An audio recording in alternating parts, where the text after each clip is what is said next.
Sébastien Vipré, moi je suis en charge du patrimoine vert et de la biodiversité pour le Grand Orly Seine-Bièvre. Aujourd'hui on est sur les lacs de l'Essonne. Les lacs de l'Essonne c'est environ 100 hectares avec 70 hectares de lacs en eau. Et aujourd'hui le sujet c'est la renouée du Japon. Au bord des lacs on a à peu près 1 km de renouée du Japon, sachant qu'on a 7 km 400 de cheminement, donc ce qui fait une belle quantité.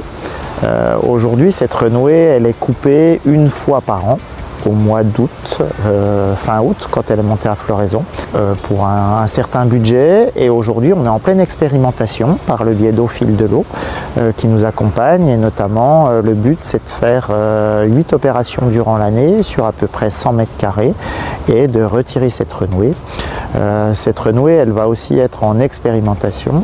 Le but, c'est de découvrir à quoi elle pourrait nous servir. Si on peut en faire des planches, si on peut en faire des briques, si on peut faire des jus avec et que ça serve de désherbant, si on peut la manger aussi, voilà, elle se mange dans certains pays. Et aussi de faire des analyses parce qu'on sait que c'est une plante qui peut aussi pousser sur des sols qui sont non fertiles et qui peuvent être pollués.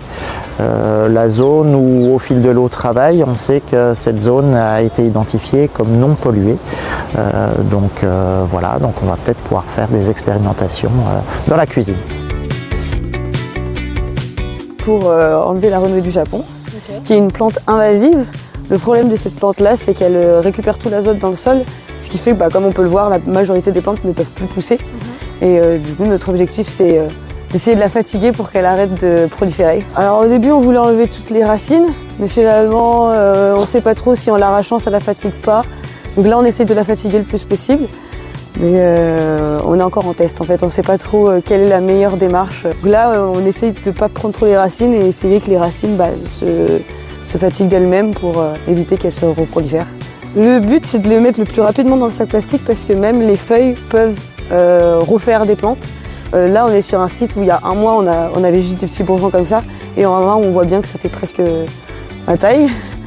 Et donc le but, c'est d'essayer de mettre directement dans le sac pour éviter que ça s'étale et que ça prolifère. En sachant que même nos tenues peuvent faire proliférer le truc quand on se déplace. Hein. Sur ce site-là, c'est tous les mois. Et je crois que dans la majorité de nos sites, on y va tous les mois pour l'enlever. Normalement, on est censé être ici aujourd'hui et demain. Alors, si on arrive à bien l'avancer, on ne sera pas là demain, mais vu qu'on en a vu qui se réétalait de l'autre côté de la rive, on ne sait pas trop si on ne va pas revenir pour l'autre côté de la rive, parce que ça prolifère vite. Hein.